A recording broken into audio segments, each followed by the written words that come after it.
Divertidamente 2 e o behaviorismo. O que tem a ver uma coisa com a outra aqui?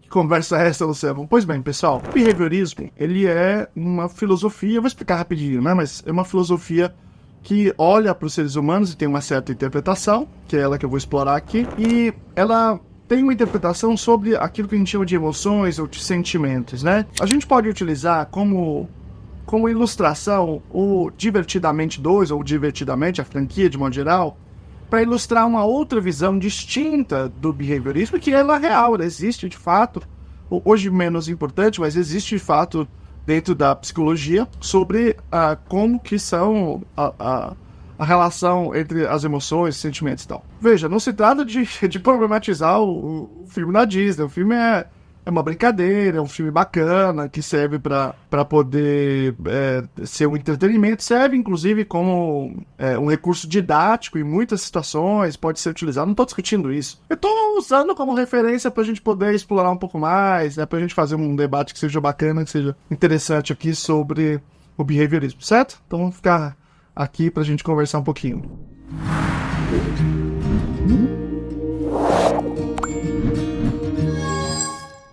Olá, povão, tudo bem? Meu nome é Luciano Lacerda, sou doutor em Educação pela PUC São Paulo, fiz o pós-doutoramento no Departamento de Psicologia da UFSCar e vamos lá fazer esse debate aqui. As práticas baseadas em evidências para o autismo, elas são, na sua maioria, advindas da análise do comportamento. Isso me fez estudar muito esse tópico, né?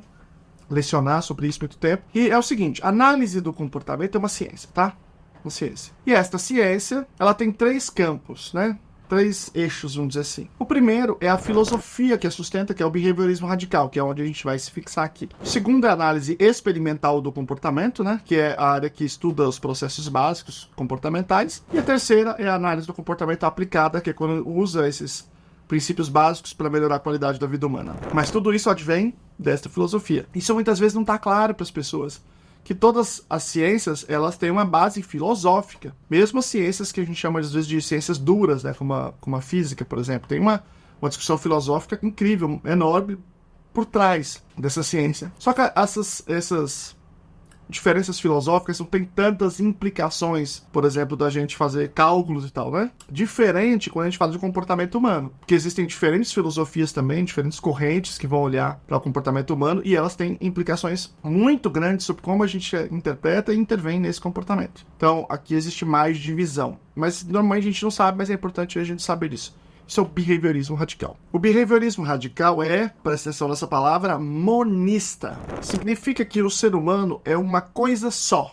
Mono, uma coisa só. O ser humano, o organismo, ele não é dividido. Ele não é corpo e mente, corpo e espírito. Ele não tem esse dualismo, essa divisão entre duas coisas de natureza diferente. O ser humano é uma coisa só. É um ser, um organismo, e esse organismo íntegro como um todo, ele é da mesma natureza, ele faz parte da natureza. Aliás, essa é uma questão interessante, né? A análise do comportamento é uma ciência por conta dessa filosofia, que é uma ciência que é parte das ciências naturais. Você nunca vai ver, ou pelo menos não existe esse debate, né? Talvez no futuro, não sei, né? Mas o debate que a análise do comportamento é uma ciência humana. Do ponto de vista da análise do comportamento, isso não faz sentido ter uma ciência da natureza e uma ciência humana. Como se os seres humanos não fossem parte da natureza. A análise do comportamento é profundamente darwinista, né? O behaviorismo é profundamente darwinista, profundamente influenciado por essa perspectiva. Que os seres humanos são um animal, um organismo que faz parte da natureza, assim como os outros animais, os macacos, os cachorros, sei lá, qualquer outro. Claro que cada animal tem a sua especificidade. No caso dos seres humanos, as especificidades são muitas. As complexidades são muitas, principalmente por conta daquilo que a gente chama de comportamento verbal. A análise do comportamento chama de comportamento verbal, mas ele é parte da natureza. Então não existe uma ciência humana e uma ciência da natureza como se fossem coisas de naturezas diferentes. Não é a mesma natureza. Bom, e aí por que eu tô falando isso? Porque, em grande parte, esse dualismo, que é muito forte na psicologia, já foi mais, mas é muito forte ainda, ele advém muito da perspectiva do René Descartes, que foi um filósofo francês importante e tal. Todo mundo já ouviu falar, né? Ele usava uma analogia pegando ali o Palácio de Versailles. O Palácio de Versailles é o palácio que ficava lá, os reis franceses e tal, né? E é um palácio incrível, extraordinário, que tinha um mecanismo de irrigação muito incrível, né? Que se espalhava, assim, muito complexo e tal. Se espalhava por todo o jardim, um jardim imenso e tal. Ele dava o exemplo que você tinha ali todo aquele mecanismo que tinha a sua função, né, que tinha processos diferentes em cada lugar, dependendo do lugar, cada um tinha uma função, e que todo adivinha de um centro da máquina. E aí ele usava aquilo ali para fazer uma comparação com o ser humano. Então ele dizia que nós temos isso aqui, que é a máquina. Cada parte tem a sua função, sua operação, faz uma coisa.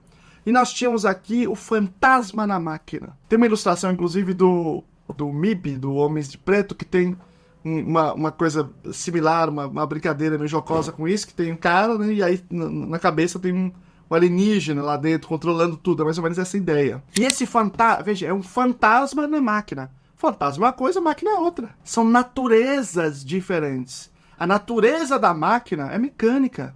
A natureza do fantasma não é, ela é de outro estofo. O Skinner falava muito essa palavra, de outro estofo. Então eu tinha alguma coisa aqui dentro que controlava a máquina. O que é essa alguma coisa, né? Pode ser lá as personagens do Divertidamente, né? As emoções, os sentimentos. Eu não vou entrar nessa especificação do que é emoção e sentimento. Então. Não é importante para esse debate aqui, tá? Por que uma emoção ou um sentimento faz o que faz? Porque aquela é a natureza deles. Então elas têm um jogo ali, a depender daquele jogo, daquela interação entre eles, eles fazem com que o indivíduo se comporte dessa ou daquela maneira. A partir desses sentimentos, dessas emoções. Essas emoções, os sentimentos, elas têm vida própria. A mente tem a vida... Como é a mente daquele... O indivíduo se comporta. Ele faz tal, faz coisa A, B, C e D. Por que ele faz isso? Porque tem a mente dele é assim. O espírito, a personalidade, sei lá, qualquer coisa assim. Alguma coisa que tá lá dentro que é de uma natureza, de um estofo diferente, imperscrutável, eventualmente. Ele é assim.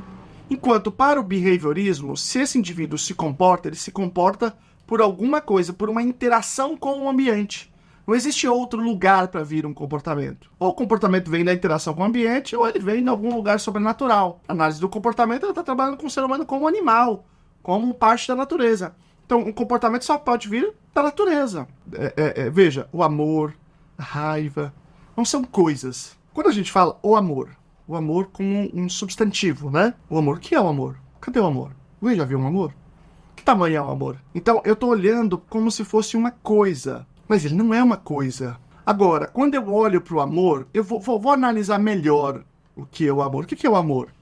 Bom, olha, quando uma pessoa, por exemplo, ela faz um monte de coisa, ela se comporta, ela gasta energia, ela gasta dinheiro, ela gasta tempo para estar com outra pessoa, quando ela, podendo ter acesso a alguma coisa que ela gosta muito, ela abre mão daquela coisa para que a outra pessoa tenha, quando ela se coloca em risco para proteger outra pessoa, quando ela à noite, quando ela deita a cabeça no travesseiro, quando ela fica pensando na outra pessoa, quando ela fica entristecida, quando ela está longe dessa pessoa, quando ela faz todas essas coisas, a gente diz, opa, isso aí é amor, hein? Mas, cadê o amor? Onde que ele está? Veja, o que eu estou querendo dizer é que, eu não estou querendo dizer que tem ou que não tem amor, eu estou querendo dizer que eu posso encarar e dizer o amor com um substantivo, falar do amor como um substantivo, uma coisa, e aí poderia ser lá uma figura que está lá dentro da cabeça dele. Ou eu posso dizer que o amor é um conjunto de comportamentos. Portanto, o que existe não é o amor, é o comportamento de amar, que a gente convencionou, um conjunto de comportamentos que a gente convencionou de comportamento de amar, de chamar assim. E aí, se o indivíduo faz tudo isso, eu digo, olha, esse indivíduo ama essa pessoa. Ou seja, esse indivíduo se comporta de uma maneira. E você diz assim, mas não necessariamente é comportamento. A pessoa pode estar quietinha, sem fazer as coisas, ela pode estar do lado da outra e tá amando. Sim, mas é o comportamento aqui. Vocês estão chamando de comportamento uma coisa diferente do que eu estou chamando, do que o behaviorismo chama. Para o behaviorismo, tudo que o ser humano faz é comportamento. Se ele pensa, é comportamento. Se ele tem uma emoção, se ele se emociona, é comportamento. Se ele fala, é comportamento. Tudo é comportamento. Tudo que os seres humanos fazem, tudo. Então, uma pessoa pode estar do meu lado, eu nunca disse que a amo, mas eu penso nela o dia inteiro, eu fico com saudade dela, né? Eu faço coisas que ela nem sabe que eu faço para estar próximo dela. Então, eu a amo, ainda que ela não saiba. E eu posso estar parado sem fazer coisas externas que as pessoas estejam vendo, pode ser coisas que ninguém está vendo, né? Pode ser coisas que não dá nem para ver como o meu pensamento, como a minha emoção, que é impossível de ver, e eu a amo, porque eu estou me comportando, ainda que seja dentro da pele, por ela. Ou eu poderia falar sobre a paixão, estar apaixonado, quando alguém chega próximo de mim, meu coração palpita, eu vou ofegar, eu vou ficar com as mãos suadas, eu vou pensar nela o dia inteiro, eu vou ter uma excitação sexual na presença dela, ou quando alguém fala o nome dela, ou quando eu me lembro dela, eu faço de tudo, todo momento para estar com ela o máximo possível, um monte de coisa que acontece, eu vou dizer, olha, esse indivíduo está apaixonado. Comportamento de estar apaixonado, ao invés de eu dizer que a paixão é uma coisa. E a paixão, o comportamento de estar apaixonado, ela é uma relação entre mim e o ambiente. Alguma coisa aconteceu no ambiente para que eu me comportasse dessa forma. O comportamento, ele é sempre fruto da relação com o ambiente. Não tem a ideia de que existe uma mente, de certa forma, ou uma emoção, de certa forma, ou um sentimento, de certa forma, que determina o meu comportamento. Meu comportamento é determinado pela relação entre mim e o ambiente. Ah, então não tem emoção, não tem comportamento? Tem. Mas eles já são fruto da relação com o ambiente. Por que eu amo alguém? Eu amo alguém porque no passado eu passei por tais e tais e tais e tais e tais experiências, e agora esta pessoa apareceu e esta pessoa tem tais e tais e tais e tais características que estão relacionadas a tais e tais experiências minhas, e aí eu me relacionei com ela, ela me respondeu dessa ou daquela outra forma, e eu me apaixonei por ela. É uma relação com o ambiente. Do ponto de vista do behaviorismo, o que é um comportamento operante? Tem dois tipos de comportamento. Comportamentos respondentes. O que é o comportamento respondente? É aquele que é naturalmente instalado na biologia. Alguma coisa aconteceu no ambiente, e aquilo é percebido por mim como organismo, e aquele estímulo no ambiente, aquela mudança de energia no ambiente faz com que eu me comporte de certa forma. Ele produz automaticamente um certo comportamento meu. Por exemplo, você acende muito a luz e eu contraio a pupila. Porque está na minha biologia. O comportamento acabou aí, estímulo-resposta. Acabou. Alguém dá uma marteladinha no meu joelho e eu estico ele. Acabou aí o comportamento. Deu uma martelada, foi selecionado esse comportamento, eu vou esticar o joelho. Pronto. Mas a maioria dos comportamentos são comportamentos operantes. Esse primeiro, por exemplo, as emoções são comportamentos respondentes, né? O comportamento operante ele é mais complexo. Eu faço alguma coisa. Quando eu faço, eu modifico o ambiente. Essa modificação que eu faço no ambiente, por sua vez, altera o meu comportamento no futuro. Altera de maneira a aumentar o meu comportamento, aí eu chamo essa consequência de reforço, ou altera de maneira a diminuir o meu comportamento no futuro, aí eu chamo essa consequência de punição. Por exemplo, imagina uma criança que está botando o dedo na tomada. Ela está alterando o ambiente. Ela pode alterar o que no ambiente? Ela pode alterar o comportamento da mãe que fala, ai meu Deus, esse menino tá aqui pegando tomada, meu Deus, vou tirar ele daqui. E digamos que ele esteja privado de atenção, isso pode ser um reforçador, e ele pode colocar mais o dedo na tomada. Essa consequência, quer dizer, ele botando o dedo, alterou o ambiente. O que no ambiente? O comportamento da mãe. Para ele, o comportamento da mãe é parte do ambiente, né? E a consequência foi vantajosa e ele aumentou a probabilidade de pegar a tomada. Mas digamos que ele está pegando a tomada e tem alguma coisa lá que ele pegou de fato no fio, digamos que a mãe não viu, e ele de fato tomou um choque. Então a consequência não foi reforçadora, foi uma consequência aversiva. Digamos que aquilo foi aversivo para ele, e ele deixa de colocar o dedo na tomada, não vai colocar mais. Portanto, a consequência, ele modificou o ambiente. O que ele modificou no ambiente? Ele fez com que ali, a energia elétrica passasse pelo dedo dele, ele modificou o ambiente. E essa modificação que ele fez no ambiente modificou o comportamento dele no futuro. Como? Diminuindo a probabilidade dele colocar o dedo na tomada. Então, qual é o nome disso? Punição. Então, veja, nesse momento, por exemplo, se ele teve um choque, ele teve uma emoção. A emoção foi fruto da relação com o ambiente. Se a mãe veio e acariciou ele, falou, meu Deus, meu bichinho aqui, ele tá botando o dedinho ali, não vamos deixar, ele vai se machucar.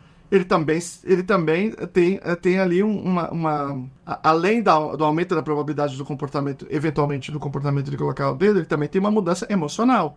Então, a emoção também é fruto da relação com o ambiente. Tudo é fruto da relação com o ambiente. Não existem coisas, sentimentos e emoções não são coisas, eles não são substantivos nesse sentido, entende? Forças. Então, por exemplo, existem modelos que entendem o seguinte, que comportamento é causado pelo pensamento que é causado pela emoção. Tá, e o que causa emoção? Tudo bem, eu posso diferenciar e dizer que eles são coisas diferentes, não tem problema. Isso aí é uma postura filosófica diferente, tudo bem. Mas o que causa? Veja, se eu entender que isso é causado por uma coisa, a mente, por alguma coisa fora, que é fora das relações naturais, como se tivesse uma vida própria, como divertidamente, então essa é uma visão dualista, que é diferente da visão monista da análise do comportamento, do behaviorismo radical. Então, nesse sentido, me parece que o divertidamente brinca com esses conceitos. Acho que eles fazem isso de maneira muito competente. Eu não estou nem aí se é apropriado ou se não é apropriado do ponto de vista da psicologia. Isso é irrelevante, porque é um desenho, uma brincadeira, uma coisa bacana. Não tem problema nenhum de fazer isso, né? Mas é uma oportunidade para a gente refletir e entender um pouco melhor do que é o behaviorismo e como que ele entende o comportamento humano, as emoções e os sentimentos. Tá bom? Um grande abraço, gente. Tchau pra vocês.